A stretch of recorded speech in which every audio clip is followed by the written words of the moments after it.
Good evening, and thank you everyone for joining us. I'm Devika Singh, and it's a great pleasure to be welcoming here at the portal Professor Elvan Zabunyan. Professor Elvan Zabunyan is at Paris Sorbonne University, a leading historian of contemporary art and an art critic. She's a specialist of African American art and related historical and political issues. Her research on the memory of slavery in contemporary art in the United States and the Caribbean has led to the book Réunir, les bouts du monde, which she's going to be discussing tonight. She's published several other monographs and written numerous articles for edited volumes, exhibition catalogs, and national and international periodicals. Her book, Black is a Color, A History of African American Contemporary Art, was published in French and in English, and won the SAES-AFEA Research Prize in 2005. She's also the author of the first monograph on Korean American artist Teresa Ha-kyung Cha, which came out in 2013. More recently, she co-edited Constellation subjective pour une histoire féministe de l'art, as well as Decolonizing Colonial Heritage, New Agendas, Actors, and Practices in and Beyond Europe, as well as L'art en France à la croisée des cultures. Her talk tonight, as I mentioned, will be focused on her latest book, Bringing the End of the World Together, in French, Réunir, les bouts du monde, art, histoire, esclavage, en mémoire, which was published last year in 2024 with B42 Publishing House. This is really a groundbreaking study of contemporary art practices relating to the history and the memory of transatlantic slavery. The book invokes and interlinks a great number of artists, writers, of intellectuals that Elvan Zabunyan will be telling us about. And these are writers, artists, intellectuals who based part of their practice, at least, on the irreversible rupture caused by 4 centuries of triangular trade. They range, and I'm saying this in no particular order, you'll return to many of these tonight, from Edouard Glissant and Audre Lorde, as well as Michelle Cliff, to Frank Bowman and Mendieta, Beverly Buchanan, Renée Green, Rowland and Theaster Gates, just to mention some of the many, many artworks and artist intellectuals that are discussed in detail in the book. Ultimately, and I'm using here your words, one of the questions you ask is how this history is continually being produced today, and what it produces today. The book, the talk tonight, will be also an opportunity to hear about Elvan Zabunyan's research and the way she conceived and conceptualized the book. She'll discuss, of course, the structure of the book, focusing on particular chapters, but also explaining how the publication navigates really between contemporary art and the traumatic past that is being revisited. This is knowing that the life stories of the 19th century tutelary figures that you begin with and that inspires many contemporary artists were marked both by slavery and by emancipation. These include, for instance, Sojourner Truth, whose portrait we find, of course, in the work of Frank Reingold, also Frederick Douglass, who inspired, amongst others, Isaac Julian for his work Lessons of the Hour. And these are, of course, among several other contemporary references, just a few that I'm thinking here. Something else that has struck me in the book is really the proximity, the attentiveness to these contemporary artworks. The publication pays attention, of course, to the ideas that are conveyed, but also to the specific contemporary artworks and how they operate as material objects, and also how they are displayed today in different display institutional contexts. The book finally also navigates between different media, and the last chapter, for instance, also discusses the music of John Coltrane and cinema, amongst other case studies. And I'll now pass on to you, Elvan. Please join me in welcoming her tonight.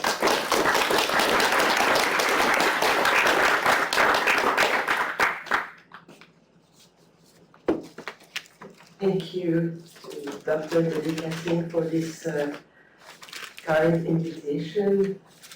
Good evening, everyone, and thank you also, Devika, for your introduction.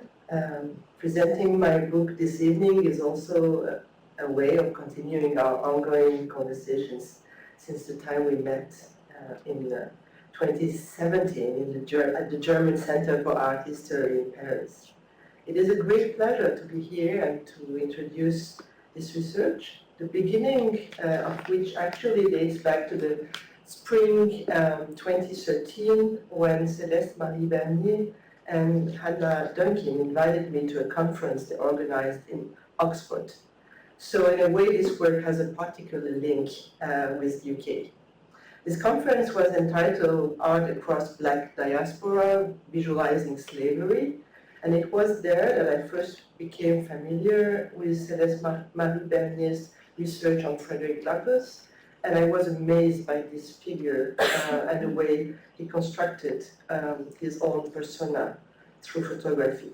As an art historian working on contemporary African American art for now 30 years, I felt that perhaps I should continue my research by interviewing different references and trying to focus on new methodologies in art history. 2013 was also the year Professor Hewitt Copland published Bound to Appear, Slavery and the Site of Blackness in Multicultural America. This was Chicago University Press. And in March 2023, I gave a talk at the Barbour Institute here in London as part of a very interesting conference entitled Disincarnate Art Histories of Nationhood, Past, Present, and Future. My talk was then entitled "What for the American Slave is Your 4th of July?" from Frederick Douglass' speech, 1852, to Isaac Julian's film Lessons of the Hour, 2019, Political and Artistic Counter-Narrative. At the time, I was still writing my book. Now that it is out, I would like to present a few images and read a few parts of the book, starting with the introduction. But first, I would like to introduce the series in which the book was published, and to come back to the genesis of the title, Bringing the Ends of the World Together, which is a translation of Réunir, les bouts du monde. But the French title is in itself a translation, interpretation of Frederick Douglass' quote from his lecture on photography, to which I will come back. So, Réunir, les bouts du monde was published by a Parisian publisher named B42, and they have also a graphic design studio for the last 25 years. And they published quite a lot of post-colonial theory. They were the first ones to publish this, like, Mélancolie post-coloniale, or post-colonial melancholy from Paul Leroy. They also published Sarah Schumann, Le conflit n'est pas une agression, and you see that each time there is the first, the cover, and the back cover has always an image. And then they also just published, like a month ago, the Walter Rodney, Comment l'Europe sous-développa l'Afrique. I know that you know the title in English, so I tell it in French, and it's very important for French audience to have these books in French now. And then on the back cover, it is a work by Keith Piper. So each time there's, and my book, I had really the great wish to have a work by Lorna Simpson, and she gave her permission for that, and I was very happy because actually it doesn't fit the usual conditions in which she gives her permission, because it is a blue paper, and so the work in itself, I wanted just to also thank her for that, and that the work in itself is this, like, Earth and Sky as a work from, and it's like the La Voie Lactée, and it's just a page of a book. And I really liked this work very much, and I will come back to how we conceptualized the book, and from the beginning, even before I finished writing, I knew that I wanted to have this image at the end, on the back cover. But the title, just to come back to the title, actually, Frederick Douglass delivered in 1861 a lecture on pictures. So this was 4 years before the abolition of slavery in the US. And so Frederick Douglass was like a fugitive man. He was enslaved, and he, since 1845, he just like escaped his condition, and he started to be like also a very important abolitionist. And he published his memoirs in autobiography in 1845, and actually he also moved to England and then Scotland. And then actually he gave this lecture on pictures. Probably he is one of the first one to mention the history of photography. And so, referring to Louis Daguerre, he says,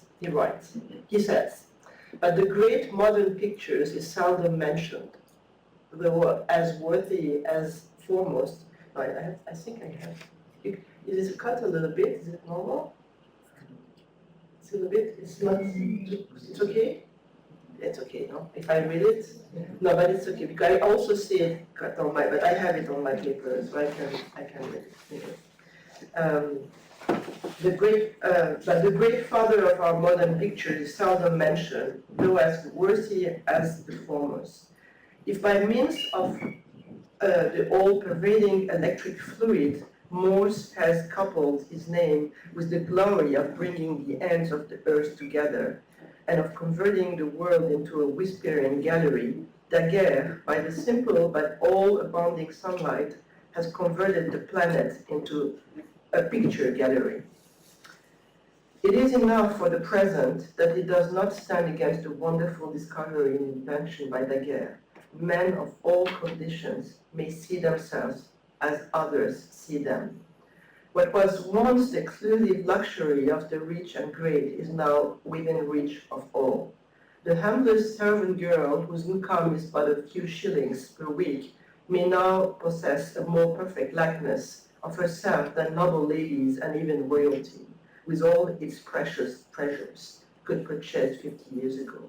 Yet Daguerre might have been forgotten, but for incorporating his name and his wonderful discovery.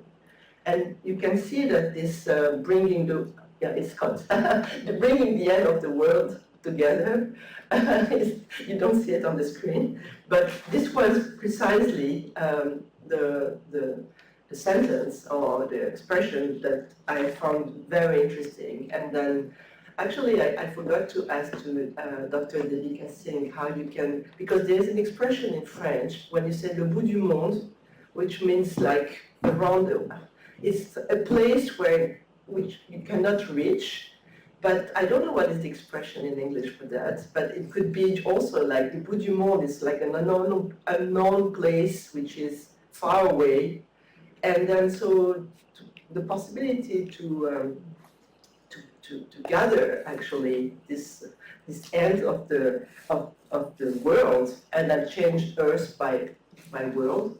And of course, in the context of my research, it was also in a way linked to Edouard Glissant and the poetic of relation, because to bring together the end of the world is also a question of like relation. And the book Glissant, Poétique de la relation, Poetics of Relation, which was published in French in 1990 and in English in 1997, and it was translated by Betsy Wing, and it's very interesting because she has an introduction in the book where she says how difficult it was for her, not difficult, but what was the process of her translation, because Glissant uses also words in Creole, And so it is a very specific syntax. And so she tells a lot about that. But so I have quotes from her translation. Because the first chapter starts with what Glissant calls the open boat, which is actually the experience of the Middle Passage. And he writes, I quote, "For the Africans who lived through the experience of deportation to the Americas, confronting the unknown with neither preparation nor challenge was no doubt petrifying. The first dark shadow was cast by being wrenched from their everyday, familiar land, away from protecting gods and tutelary community. But that is nothing yet. Exile can be born even when it comes as a bolt from the blue. The second dark of the night fell as tortures and the deterioration of person, the result of so many incredible Gehennas. Imagine 200 human beings crammed into a space barely capable of containing a third of them. Imagine vomit, naked flesh, swarming lice, the dead slug, the dying punched. Imagine, if you can, the swirling red of mounting to the dead, the red declined, the black sun on the horizon, vertigo, this dizzying sky plastered to the waves. Glissant writes also, over the course of more than 2 centuries, 20-30 million people deported, worn down in a debasement more eternal than apocalypse. But that is nothing yet. What is terrifying partakes of the abyss, 3 times linked to the unknown. First, the time you fell into the belly of the boat. For in your poetic vision, a boat has no belly. A boat does not swallow up, does not devour. A boat is steered by open skies. Yet the belly of this boat dissolves you, precipitates you into a non-world from which you cry out. This boat is a warm abyss.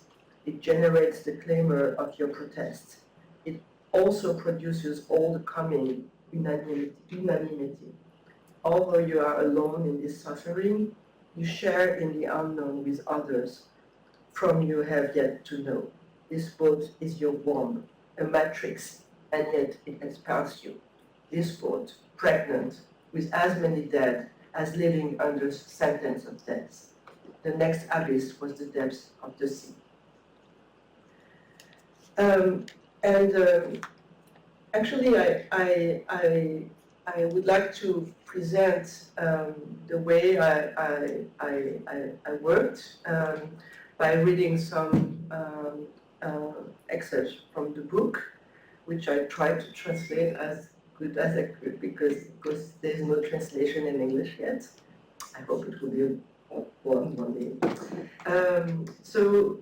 But you see that what Glissant proposes in this poetic observation, this is the first moment, which is the moment of this middle passage, of this, the moment in this boat, and it is terrifying, but at the same time, he mentions, like a possibility, a poetic possibility.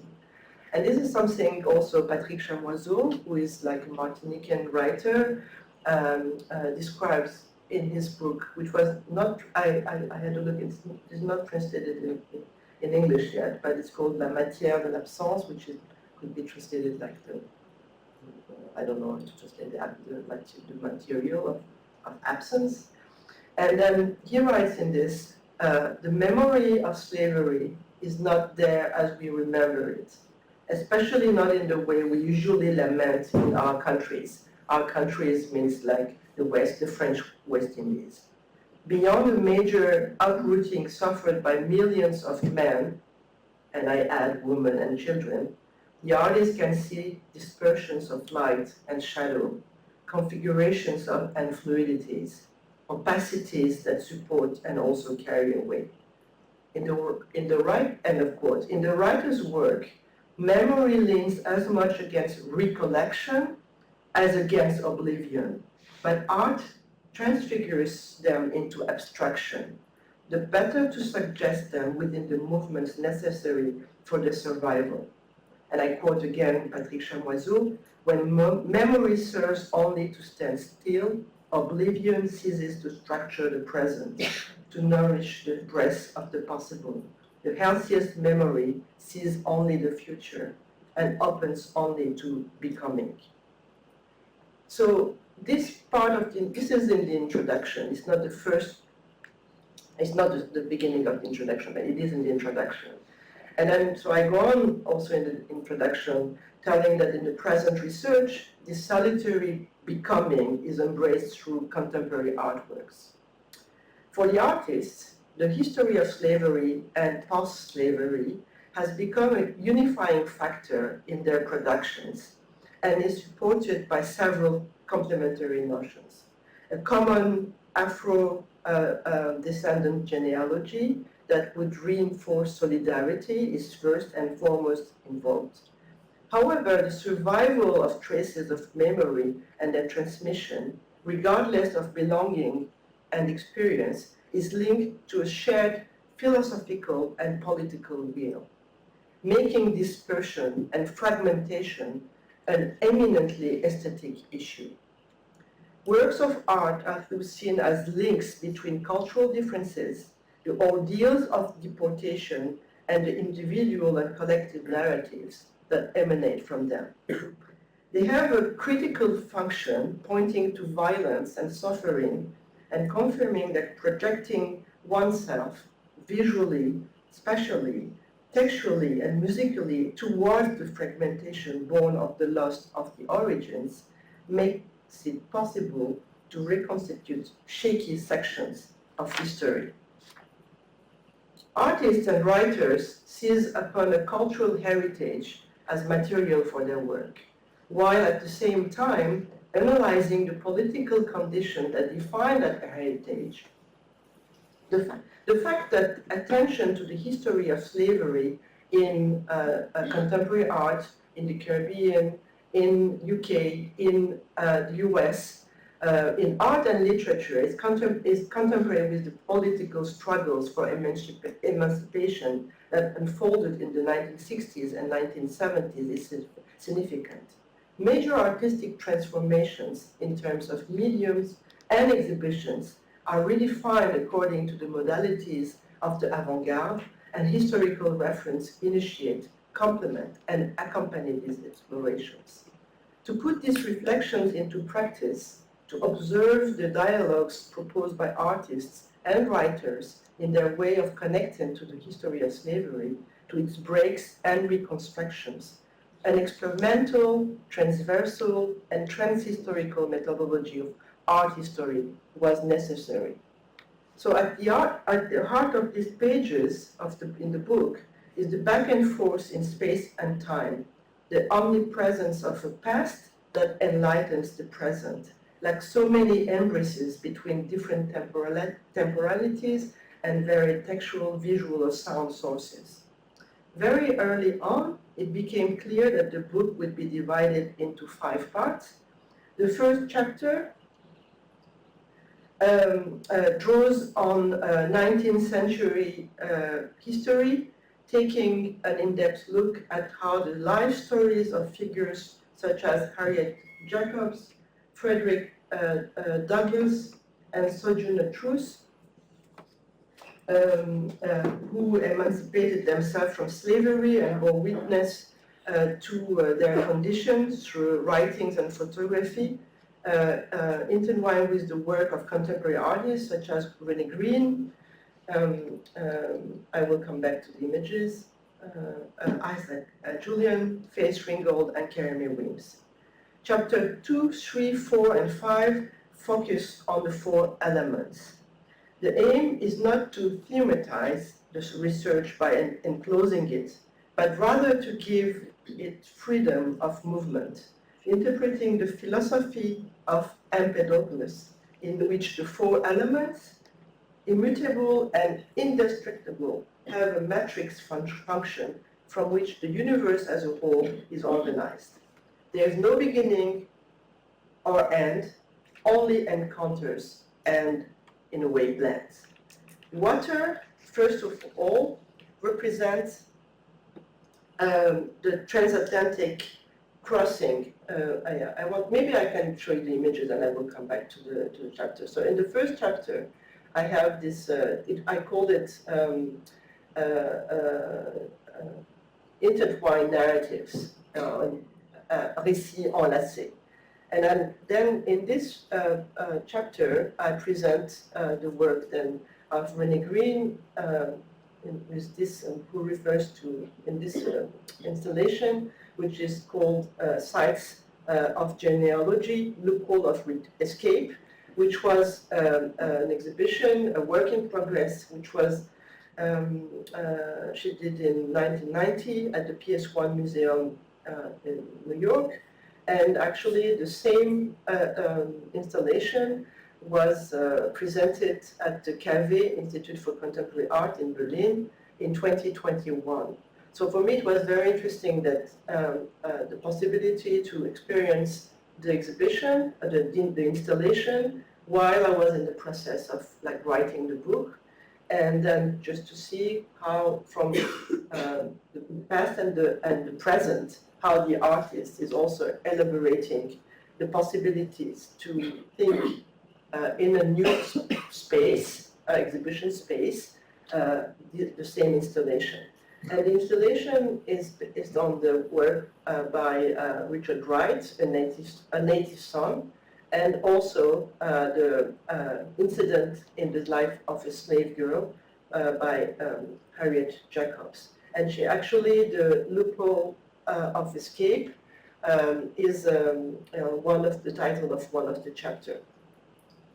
There is in this chapter also all the part on Frederick Douglass and the way Isaac Julian with Lessons of the Hour. So it was interesting for me to see that there is an exhibition of Victor Hugo at the Royal Art Academy. I just arrived in London today, so I haven't time to visit any exhibition yet, but I will stay until Wednesday, and I hope to see as much as I can, but there is so much. But I mentioned Victor Hugo because while conducting this research, I started also to read a lot on Frederick Douglass, of course, to understand how Isaac Julian himself did his research. And then I visited Frederick Douglass' house in Anacostia in Washington. And at that time, I did not know that Isaac Julian was also doing his work at the same year. This was 2018. So it was very interesting for me to, I was taking these pictures in the house, and actually not the same part, but Isaac Julian includes in Lessons of the Hour this view of Frederick Douglass working at his desk in his study. And then you have also these images of a lot of books, and Frederick Douglass, that's why I mentioned Victor Hugo, that Frederick Douglass was a really great fan, if I can say like this, of Victor Hugo. And it was very interesting because Victor Hugo was also an abolitionist in the context of France. And one of the characters of Le Misérable, I don't know how you say in English, but there's one character, his name is Jean Valjean. And Jean Valjean is Victor Hugo, this character is based on John Brown. And so this is really interesting to see how history and then history of literature, and then how Victor Hugo and Frederick Douglass, I mean, I never thought about the possibility to make connections between them, but so you have books by Victor Hugo, and so this is also part of the work of Isaac Julian, and the installation, which was presented last year at the Royal Art Academy. And I have also part of on Sojourn the Truth, which is also interesting because the images, when she produced with the images. She was illiterate, she did not know how to read or write, but in a way, they say that she traced her history with images. And it means that art history is the best way to understand or to read Sojourner Truth's life and work. Because of course, when you because there's no other traces than her images. There is no letters or there is no things from her hand. And so the second chapter is water. And water, first of all, represents the transatlantic crossing, the transatlantic, the Middle Passage, and the slave ship, making this Middle Passage the heart of a moment catastrophe, which is, I use the word of Patrick Chamoiseau, triggered and aesthetic. Because Patrick Chamoiseau is in one of his recent books called Le Conteur, so the storyteller, the knight, and the panier, I don't know how to translate panier, bringing, he mentions this moment catastrophe, which is this moment, yeah, I think you understand moment and catastrophe. And then he says that from this moment there is like a powerful aesthetic which was born. And actually this is like part of my idea, because how is it possible? And Edouard Glissant also mentioned it. How is it possible from this experience, artists from all the different period of time, they are able to describe this experience, even if it was not possible to describe. And so bringing together artists whose practice, whatever the medium, film, video, painting, photography, sound, integrates the aquatic element, entangled trajectories, sea lanes, underwater paths, water spirits, guiding lost souls. Through the poetic and political grace of art, lives resist drowning, sharks, hunger, the terrors of the hold, and the ignominy of destiny. So this was the image I presented before. And you have also the earth, and in French earth is also land, it's the same word, terre, la terre. So this was also interesting. I played a little bit with this, that is like the earth and one of the elements, and then the land is the same word. Then is the land one to which we refer because we've been torn from it and we'll never find it again. It's the one on which we must rebuild, work, live, and die. It's the one under which we're buried. It's the plot to preserve, is the plantation, by taking the Underground Railroad, and it's the earth, or the we sculpt. It's Mother Earth, and it's the land of freedom. Then come also, so I have in this chapter on earth or land, there is like all part on the Underground Railroad, and the figure of Harriet Tubman, and also all the beautiful series Jacob Lawrence did on Harriet Tubman. And then there is the chapter Fire, which synthesizes also Afro-Caribbean spiritual beliefs and the light of comforting flames, as much as fires, destructions, revolts, firearms, metal melting, bombs, lynched bodies burned alive, and ashes. And so in this I have several, I will show you also like all the color images and then how I organize them. But you have, for example, the Tulsa race riots from 1921, and what is said like Little African Fire, this image. You have also the the Watts riot in 1965. And then the last chapter is, in a way, a flight without being a conclusion.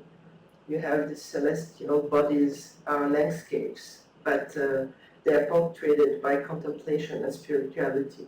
The cosmos is the source of artistic inspiration, and its source or essence becomes abstraction, breathing liberation. The book ends then with the image I presented, which is the Milky Way by Lorna Simpson.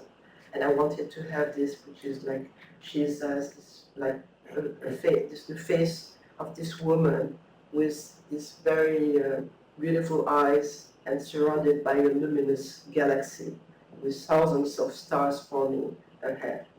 So in each of these chapters, according to the singularity of the elements, the memory strata are triggered by an artistic interpretation of the history of slavery. Linear narration is abandoned in favor of what I call accelerations and prolonged pauses. How do artists and writers at different times and in different contexts view historical continuities and discontinuities, falls and rises on uneven terrain? An essay by the American Marxist historian Peter Lindell entitled "All the Atlantic Mountains Shook," from 1982, begins with a sentence that explains its title. All the Atlantic mountains shook because I wish to suggest deep hemispheric events that originate beneath the surface of things, that are not confined to any particular nation, but come from the four corners of the Atlantic, North and South America, Europe and Africa. So bringing the different parts of the world into contact, resonating the oscillations on either side of the ocean shores, feeling the tremors, are all perceptions that have repercussions on the way we study the works that create and narrate these vibrations. And here I quote again Edouard Glissant with a sentence which I found really beautiful. He says, "What happens elsewhere is immediately felt here." And this is also a key point defining the concept of relation. And then so you see that with this part, I'm also close to what Douglas suggests when he evokes like the creation of the Samuel Morse, like the code and the telegraph in 1837, and this is the quote which was on the screen like earlier. But also the idea of bringing the ends of the world together is also akin to what Patrick Chamoiseau suggests when he evoked the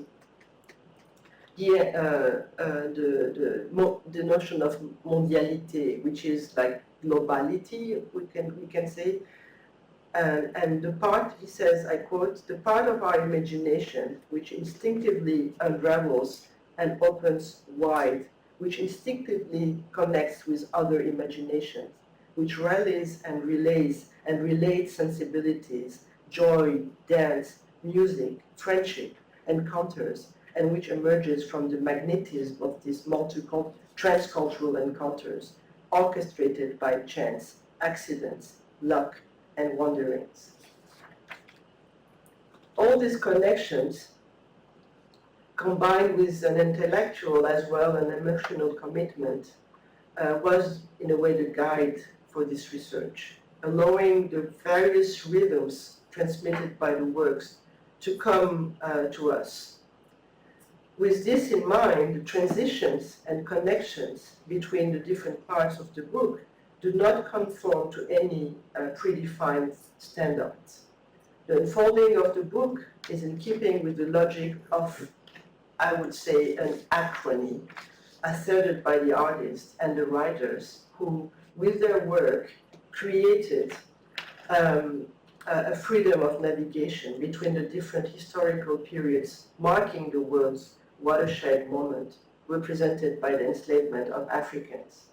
Writer Michelle Cliff, who was born in Jamaica and studied art history in London, she studied at the Warburg Institute in the early 1970s, says, and I quote, I studied the Renaissance without considering that the slave trade was contemporary with it, and that there were slaves when Michelangelo was painting the ceiling of the Sistine Chapel.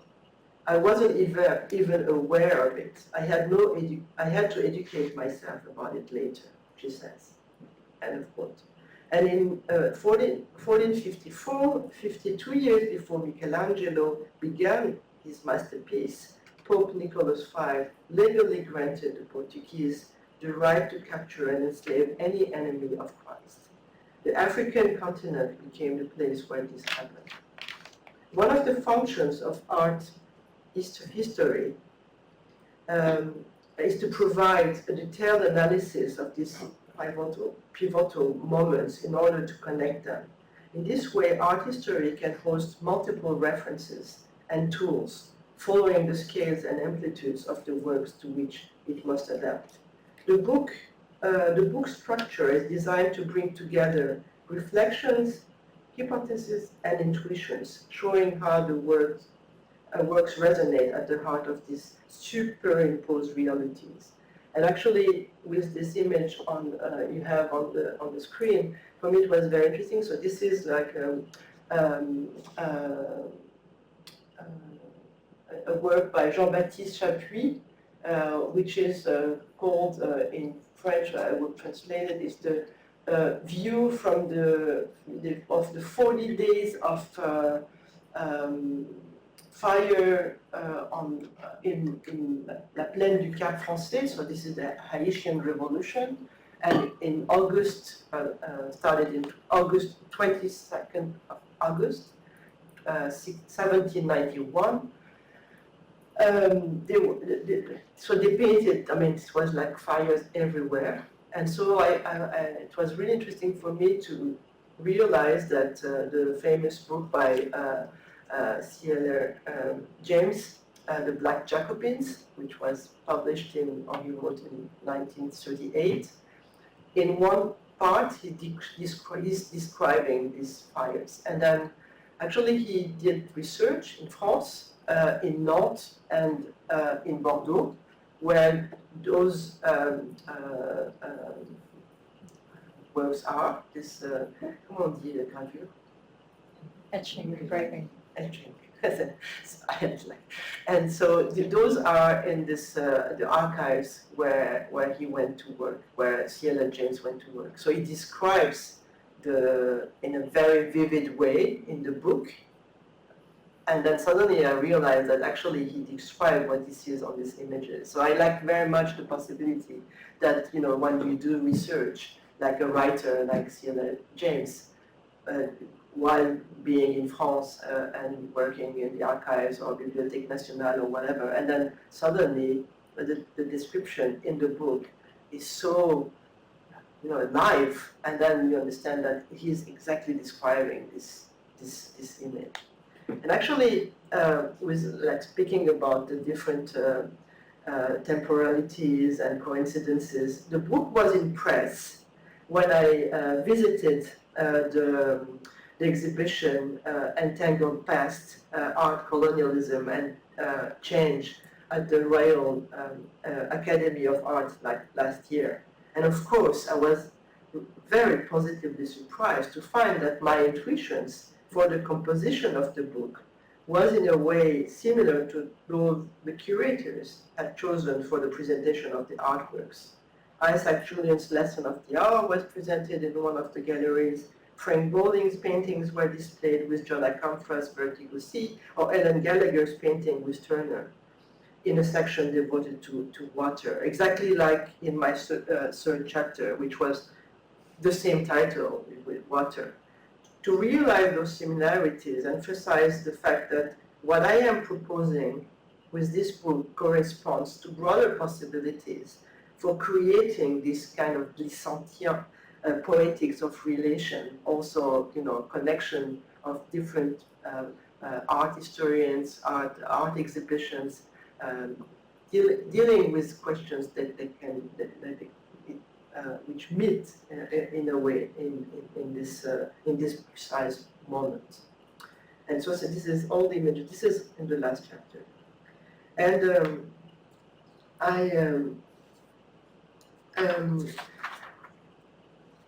I also maybe wanted to, because we were discussing with Dr. Devika Singh the fact that there's also one part in my introduction where I mention the notion of truth. I mean, this was something when you're an art historian, or when you're doing art history or history. I mean, I also, my first chapter, which I'm not an art historian of the 19th century, so I had to really be very careful with everything I was mentioning, quoting. And so one of my a friend who is like one of the great historian of slavery in France, she published also, maybe she's more like in modern history, so she works on the colonial histories in the 16th and 17th century. And she was also the co-editor of a very huge book called The Words of Slavery, which was published like 2-3 years ago. And actually she said, Elvan, I mean, you're an art historian, so you're dealing also with like emotion.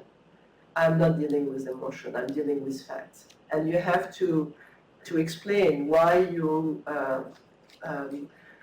say that truth is so important, And actually, when I mention truth, I quote a lot V.B. Du Bois, who insists on the necessity of truth. And I quote, he says, and it isn't by telling the truth about all this, insofar as the truth is verifiable, as we will best guide humanity.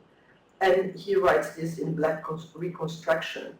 And for him, it is obvious to privilege slave biographies, such as those of Charles Bull, Sojourner Truth, Harriet Tubman, and Frederick Douglass, instead of accepting, and I quote, the conventional story of the old slave plantation and its owner's aristocratic life of cultivated leisure.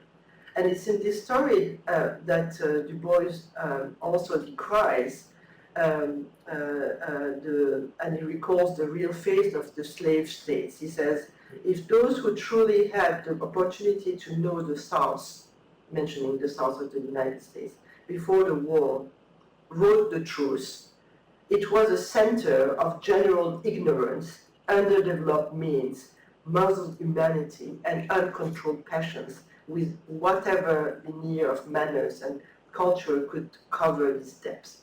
And so it means that for me, my idea, also with working with contemporary artworks, was to tell that, of course, there's a link to imagination, there's a link to creation and to poetic, and at the same time, to fiction, because an artwork is fiction. I start also in the introduction by quoting Toni Morrison with Beloved, and also the Songs of Solomon. And in the Songs of Solomon, there is this character, and her name is Pilat, and then Pilates, and she has no nombril.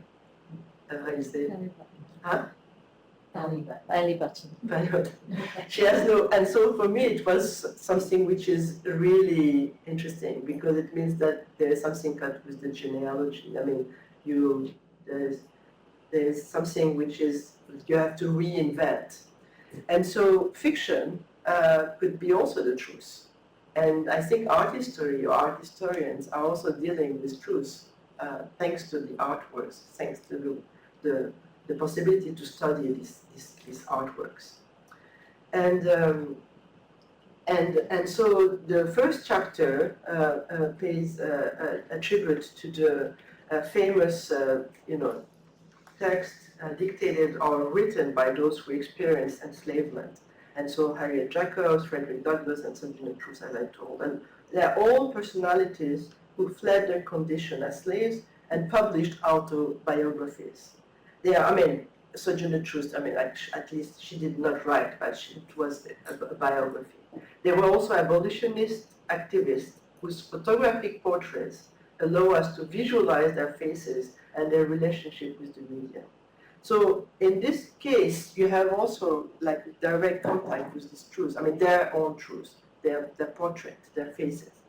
And the textual and visual sources of this history of American slavery become as much artistic as archival. I mean, in the way I work. And the notion of truth, which is sort of recurrent in the writing and words of those who recount their experiences, is supported again by V.B. Du Bois' statement when he says, "It is an essential tool for human understanding. Truth is our project," he states in the chapter of the propaganda of history, so again in the monumental volume Black Reconstruction in America.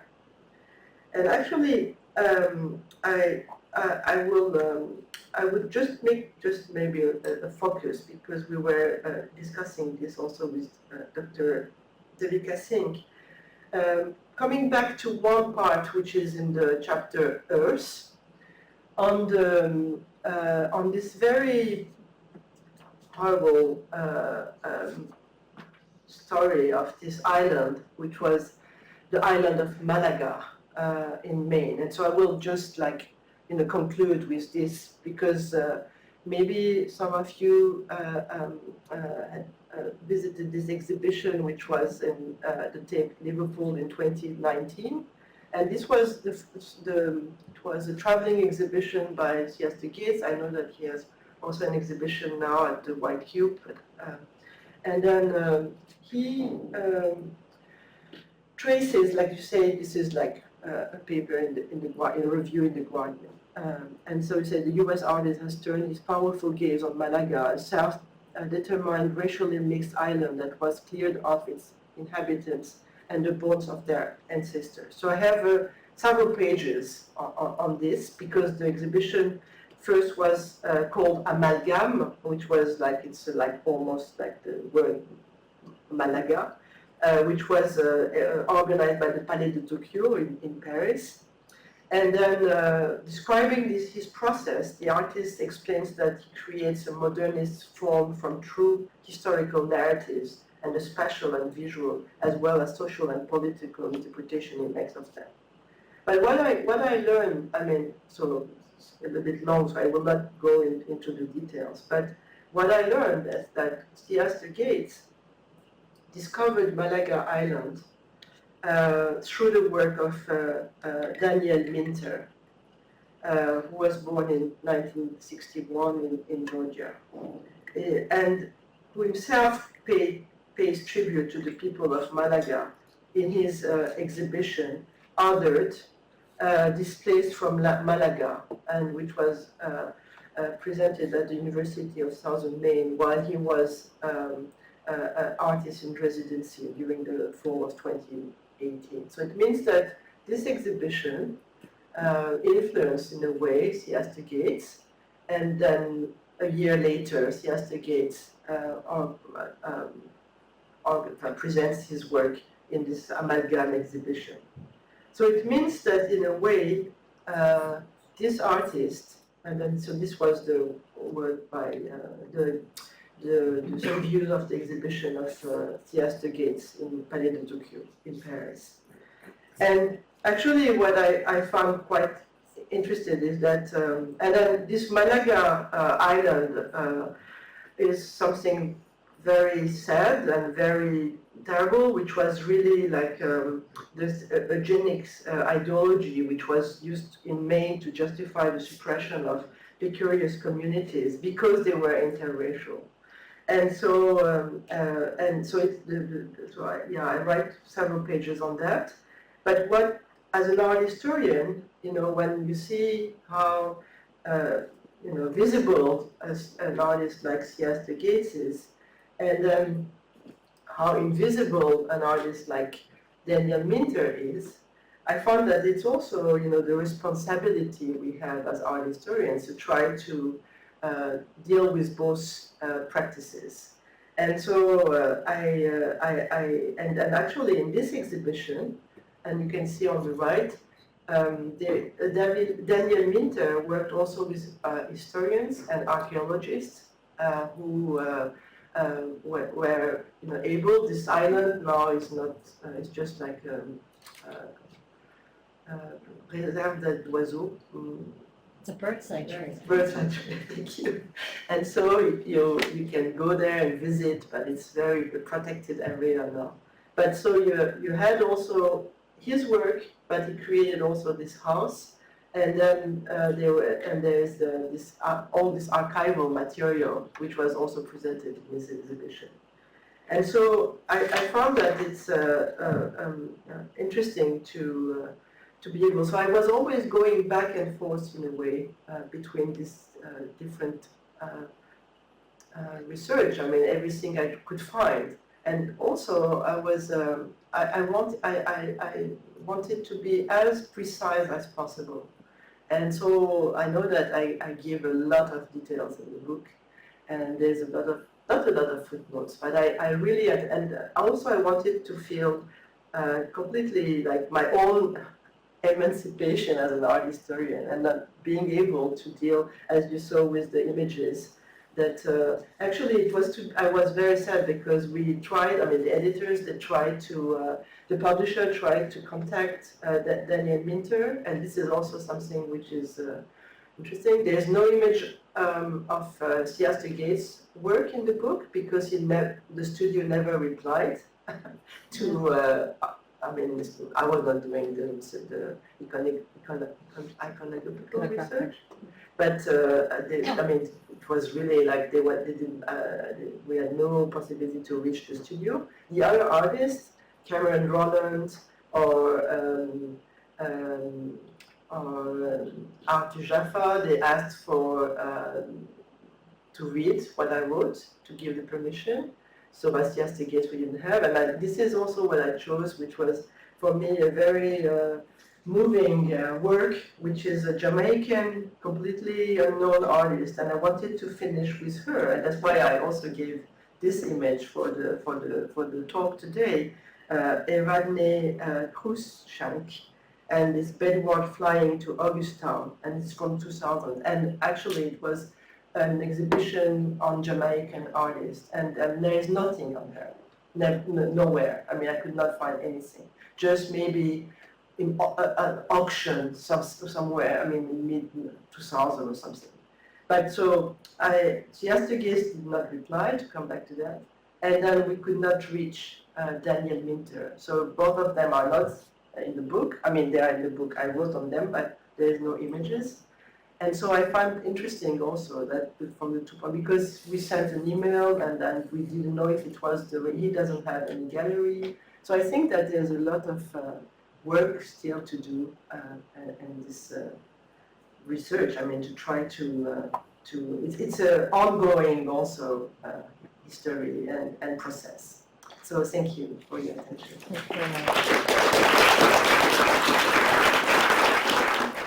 Thank you very much, Elvan. We're going to open to the floor, but I just want, before we do so, take a few minutes to ask you some questions. There was a conversation that we had via email, but also quickly before, and I'll leave that aside, but it's a fascinating dimension of your work is your connection, of course, with the notion of truth. And you're using here the terms that were used in the 19th century and that emphasis on truth. And you answered partly my question about how then creation comes into the picture, contemporary creation. We may want to go back to that. And I loved how you ended on Theaster Gates and Daniel Minter, who ended up both not being actually in the book in terms of illustrations. We understood that. There's something which you mentioned briefly tonight, but it's clear in the book, and I think it's really important for us also as art historian, and the task of the art historian is something you bothered to explain to us so well in terms of where you stand and what you think our jobs ought to be. Something you mentioned is that an interest, not just by art historians, but an interest more generally speaking, in the history of slavery is something that, despite the ongoing history of slavery, comes back in circles or resurfaces at certain moments in time, the 60s and the 70s, but also since the dramatic killing of George Floyd. So here we're talking about the last 5 years or so.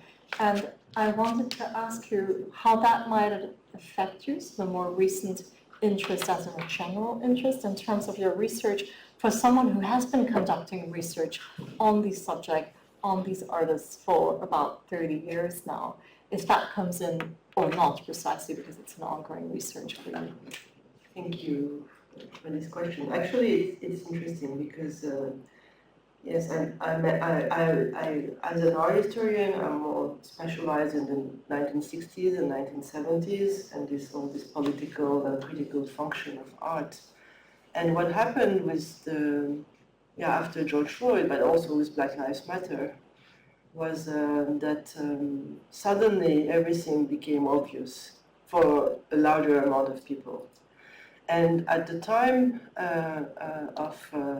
in 2020, just before the beginning of the pandemic, I was conducting a research with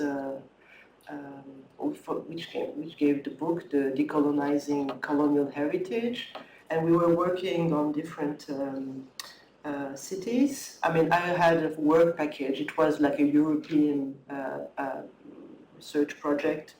And then we had also the university. It was a consortium of 6 universities, and Amsterdam, Warsaw, Coimbra, and Aarhus, and my university. And so we had like artists and citizens, and the work package was also on cities, on the way cities deal with their colonial past, and how artists are working on heritage and colonial heritage. And we had Bristol, we had Marseille, Bristol, and Cape Town. And in both in Cape Town and in Bristol, there were, of course, this history of slavery, which was really, and so at that time I was conducting the research. It was 2018, I spent several months in the US. I had a Terra Foundation travel grant, and then just before the pandemic, I mean the beginning of the pandemic, I was with Marine, who you know, my post-doctoral researcher. We were in Bristol, and so we were working, and we were working with a professor at the university, who is also a photographer, Sean Naftali Sobers, and he's a cultural anthropologist, and he was showing us all the different neighborhoods with this, link to the history of slavery. And of course, there was this constant statue, which was, and he said, yeah, as a contemporary artist, we try to deal with that and and so not a year later, this was done. I mean, with everything what happened after the death of George Floyd, and all the statues down, not just in Bristol, but also in the US, in France, in Martinique, in everywhere. So this Black Lives Matter movement and the police violence and everything which was linked to that, and the COVID, and also, of course, I mentioned this is the last chapter, which is on air. Air was also, how can we breathe, in a polluted moment, and the pollution is also political, of course. And so it was really interesting to see how activists, young artists, were dealing with this history of slavery, because I remember even hip-hop artists telling, the knee on the neck of George Floyd is the knee on our neck for 400 years. And for me, it was really interesting to see that each time there is something linked to this violence, it goes back, to this period of time. So I started trying to be very aware of everything, nothing in my notebook, I'm still like using a notebook and a pen. Every quote I could find at that time, linked to that. And it made sense. I mean, it was a way for me to say, okay, I'm doing a research which has also like a critical function, and which will be, it's not just like out of the hors sol, I don't know how you can say, like our decontextualized, yes. It was, I don't know if I answered. No, you did, absolutely.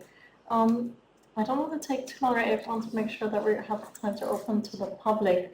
Are there questions? I think we have a mic that we can circulate.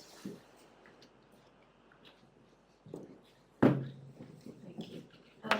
Thank you. I really enjoyed that, and I particularly enjoyed the way you're grappling with Glissant's poetics as a means of interpreting visual media.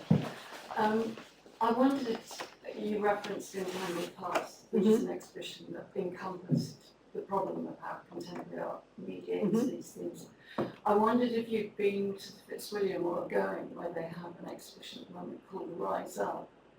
The full title is Rise Up, Resistance, Revolution, Abolition, and it's a slightly more focused exhibition. It focuses on the history around Cambridge, but it takes these issues, but it also includes many contemporary artists who've been grappling with precisely what you're talking about, one of whom was in Entangled Past, and someone I've worked on for a while called Karen McLean. Did you see her work? No, not yet. Okay, well, she is a perfect subject for you, if I may say so, even though I have just written a chapter on her, in that she takes many of the themes that you're engaged with, and if you have time, I would strongly recommend that you go and look at her work. They've taken one of her works, which was titled, it's an installation, she's Trinidadian born and worked in Birmingham.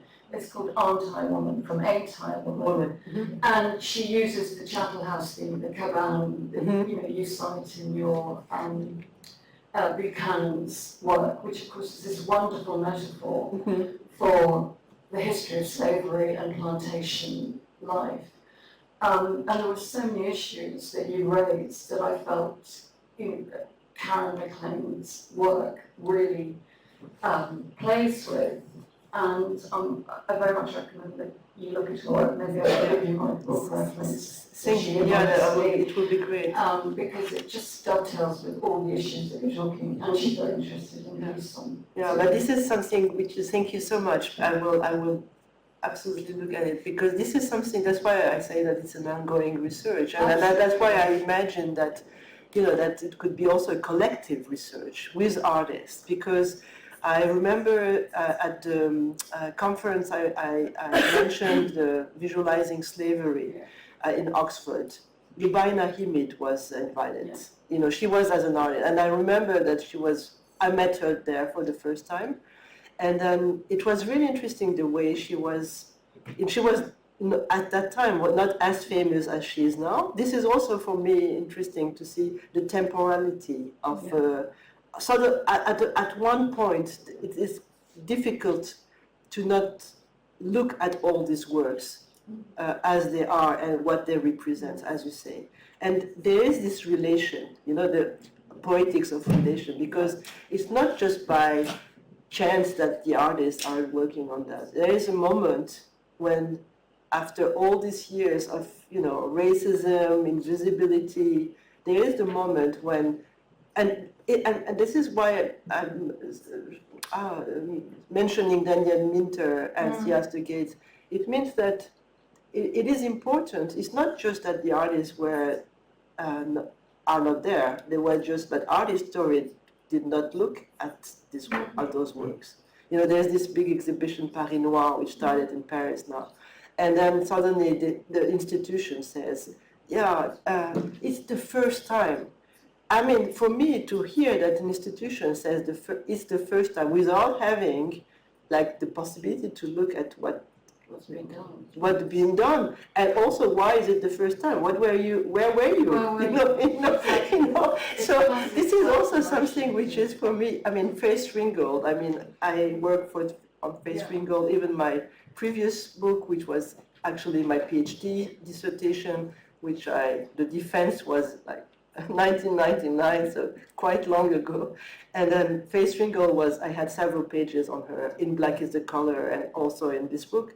And in Paris, Musée Picasso had an exhibition last year, and she was 92 years old. This is the first time, and I was invited to speak on the radio at France Culture, and the journalist asked me, what do you think is why do you think it's the first time? I said, because people are just ignorant, And I said, I couldn't just say something else. I said, because people think, because they don't read our history, because they're not curious, they think that suddenly the possibility to have an exhibition and all the medias are around this. And for me, it was always something which is, and it's interesting because my own work is also invisibilized, People say, this is, you were already working on that like 25 years ago. I said, yes. But I mean, I'm just, an academic, so I'm not, this is really interesting, but thank you for the reference. A quick point to add to that about invisibility and rewriting histories and so on. Karen McLean, her key subjects is female enslavement and the history of women, enslaved women. Mm-hmm. And so this is a shifted emphasis, if you like. The stars of her Aren't I a Woman are images, archival images, which again is the issue that you're so interested in, of Jamaican Maroons, the Jamaican Maroons, which again not metaphor for the whole Caribbean slavery theme. Sorry, I'll stop now. Thank you. I wanted to ask about the fantasy element. The fantasy Element mm-hmm. of reconstructing all these stories. Because I was in New York a few weeks ago and they had just closed a very big exhibition at the Metropolitan, which was about how black artists had imagined Egypt in their work. Mm-hmm. There were lots of ironic, clever, funny, witty sort of takes on this subject. But one of the interesting distinctions was, one of the things that they tried to do was put in a lot of Beyonce film quotes, posters, all of which went back to Sun Ra and this fantasy about Egypt and Queen Nefertiti. But it didn't come across well in the exhibition. It was incredibly popular, it was packed, and people were really enjoying this exhibition. But I think they were enjoying the fantasies of Egypt, not the, how can I say, the ways that I mentioned of why these artists were selected. Because everybody has strong fantasies of Egypt as being very central to our culture. But the Black Power aspects of it were less enjoyed in this exhibition. And I just wondered how you are negotiating these fantasies about slavery, because there are a lot of attempts to reproduce the suffering in slavery, or attempts to narrate slavery in these works, some of which might be very problematic. Yeah, thank you for your question. I think there are several questions in one. Yeah. To come back to Egypt, Egypt was, of course, the Black Power, but even earlier, it was also one of the symbols of Pan-Africanism. Léopold Sédar Senghor, early 60s, after the Negritic movement, just mentions Egypt as the very important cultural place for the African continent. But also, I read just recently a very funny quote by Senghor saying that, while you had the Egyptian civilization in Europe at that time, they were just kind of nomads freezing in cold. It was really funny. But so Egypt is something, and the fantasy, of course, it depends also on the point of view of the curators, because you have, for example, the Sandra here. I put it on the screen. If you look at you can watch the spaces, the places on YouTube, and then it is very important because it is a base of the Afrofuturism. You know, Egypt is really linked to that. That he is like a pharaoh. He is wearing this kind of clothes and all this.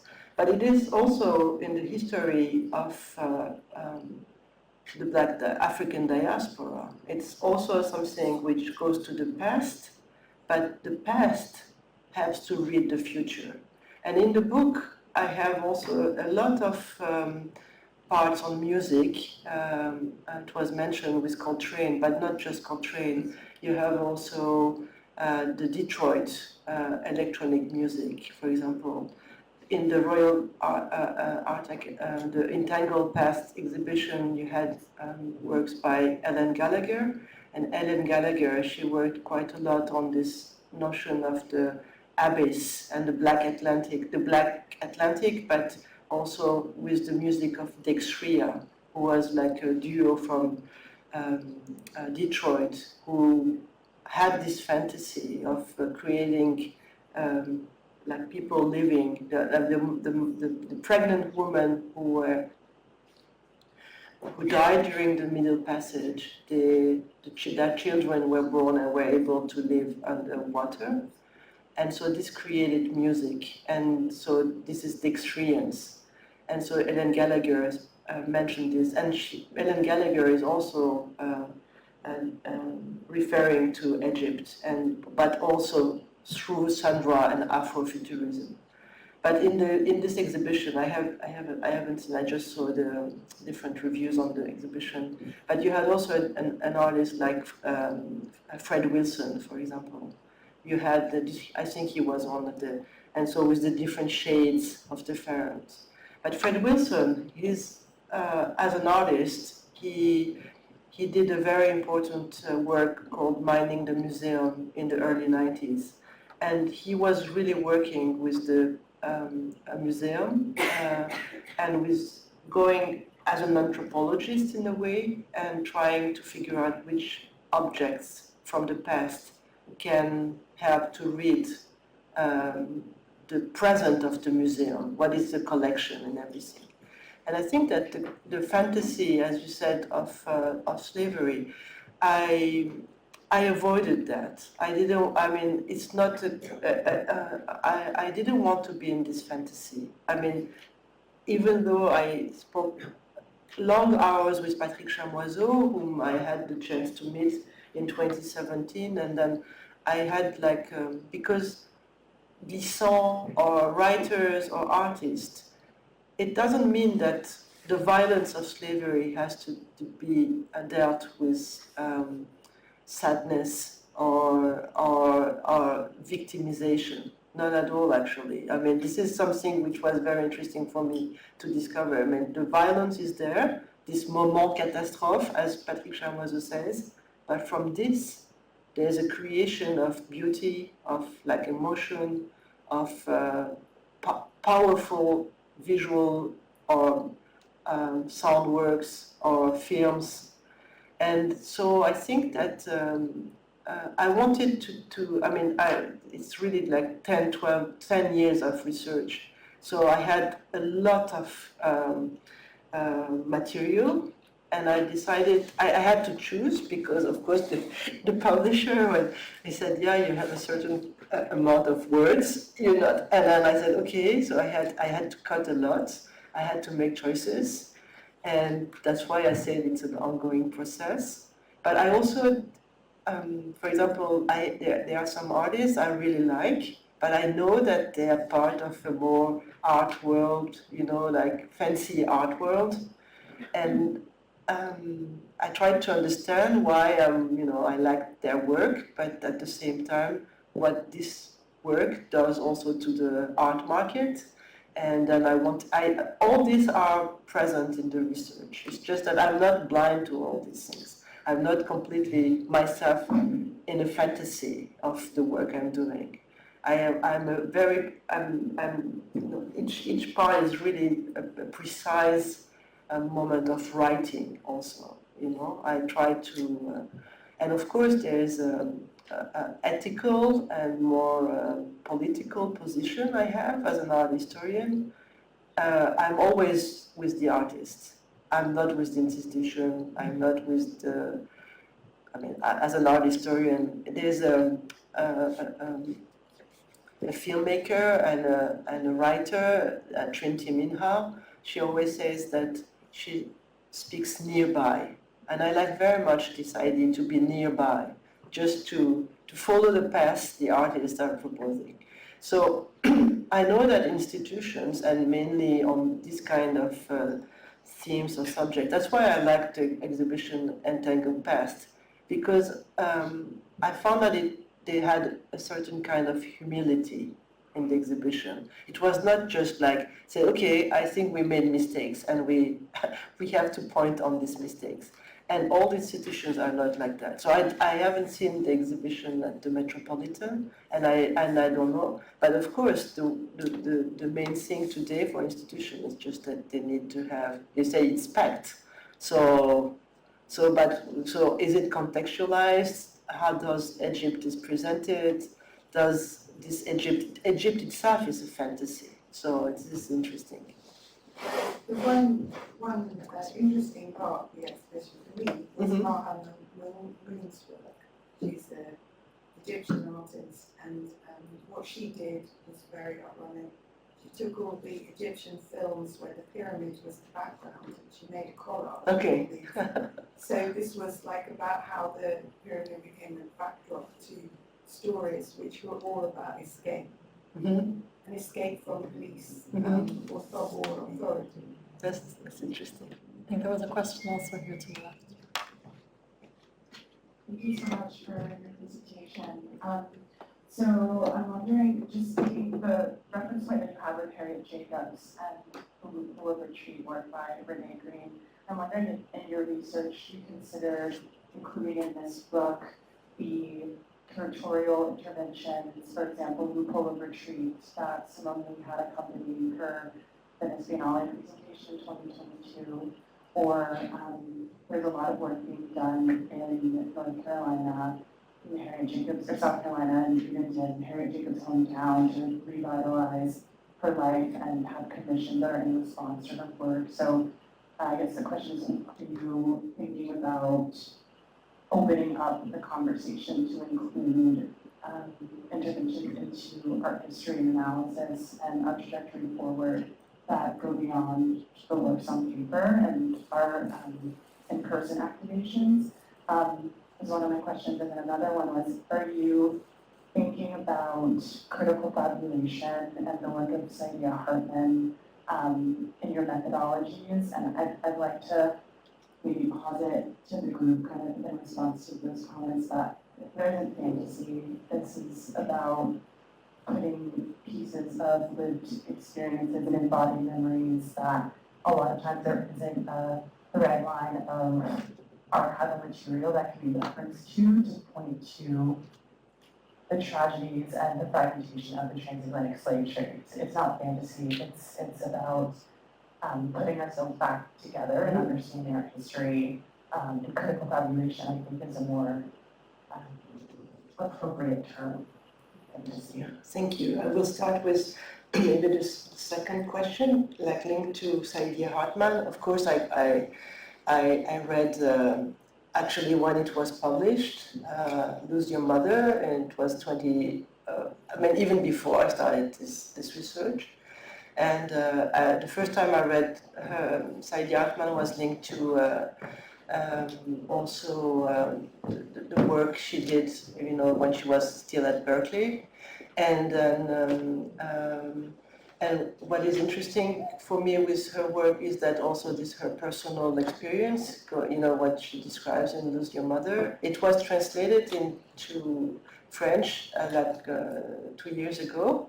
It was Mabula Sumaro who translated it, and then it was interesting because it's, the title takes completely another symbolic, because she translated it by à perte de mère, and mère, it's mother in French, but it's also the sea. So à perte de mère means like you have like the mother, but it's the sea, which is also coming together. And I found it very poetic, this translation, and then it also opens completely another, maybe fabulation or imagination with link to this experience of the transatlantic slavery. And what I take in my the book, what part I really liked a lot in her book was with the choris, all the part on the choris, and then I think you pronounce like this, les choris. It's le coquillage qui est africain. How you pronounce it? Cowrie shells, yeah. This part in her book, and then actually that's why I presented. Actually, there is this part of the work of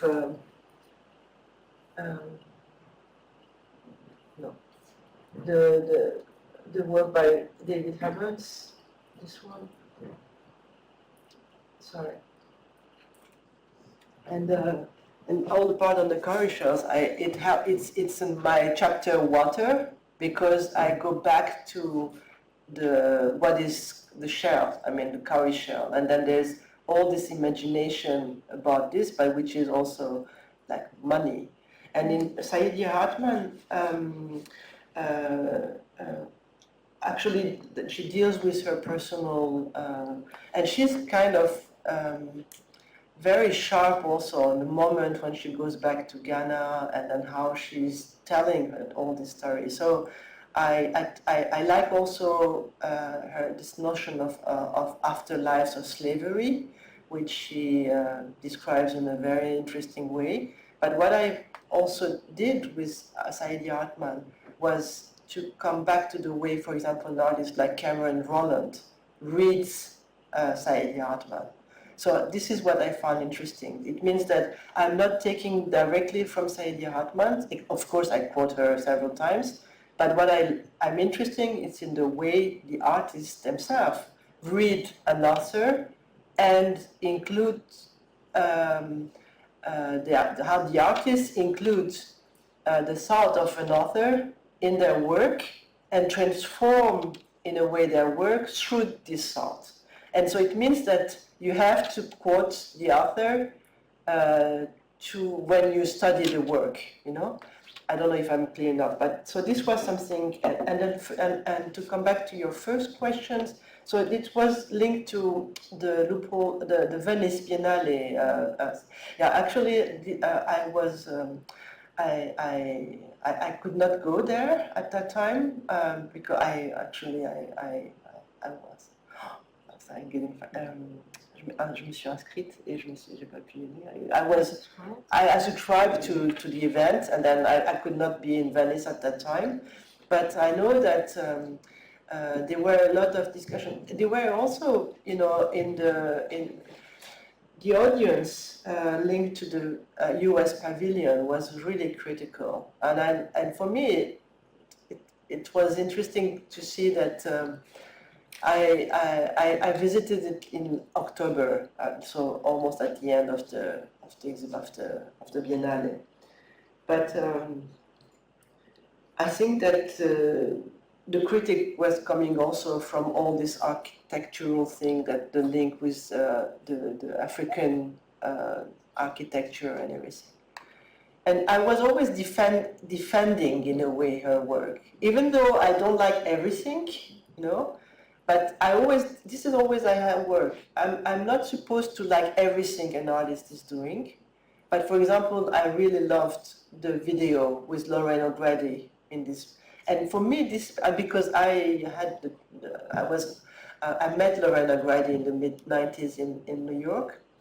And so I know her work for long. And so this is also a question of collaboration. Exactly like Cameron Rowland quotes Saidiya Hartman, I like that that Lee is quoting or inviting Lauren O'Grady in her work. And I think that for art historians it's very rich, to make these different travels in time, in between different moments in time.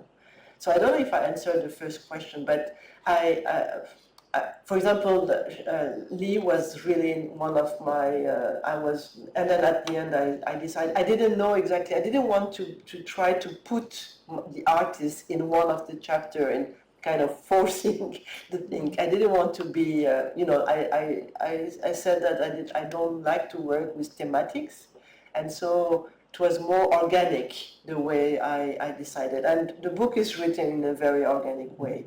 And it's interesting because some of my students and PhD students, they read the book because I made like the book launch in Paris, and then I made several presentations the last month. It came out in October. And then it was interesting because they say, but you help us to be less frozen in our way to write art history.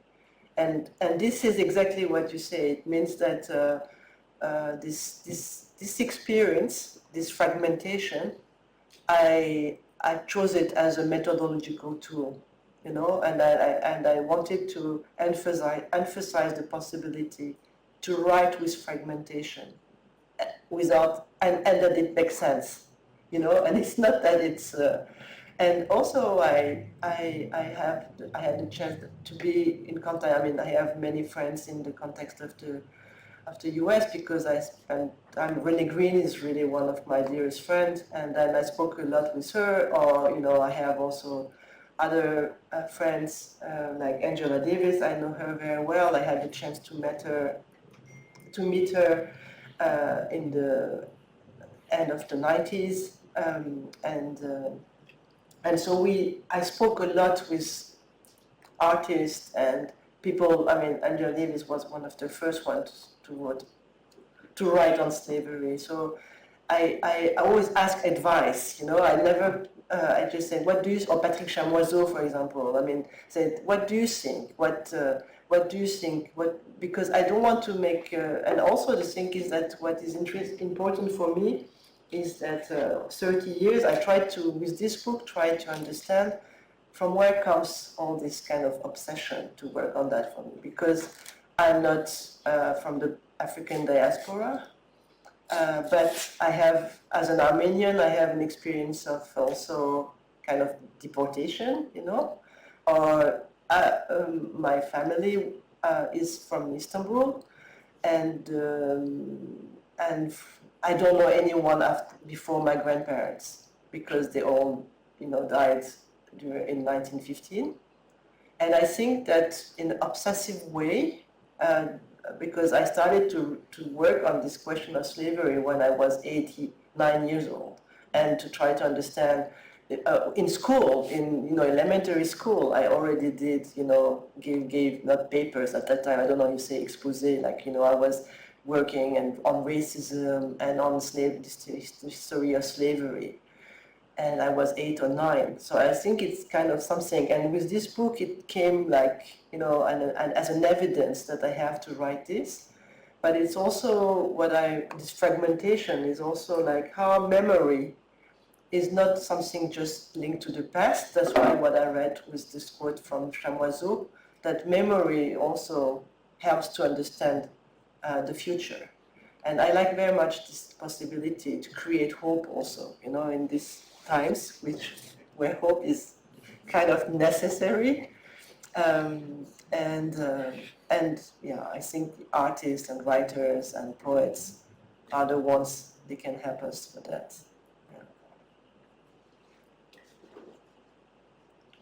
Hi, we'll do a final question. Thank you so much. Just a little question. You mentioned someone who didn't have a navel or belly button. Who was that again? It's the character in the Song of Solomon by Toni Morrison. His name is Pilat. Pilat in French. The name is Pilat. Yeah, she has. This is of course. And I start with that in the book. It's the beginning of the introduction.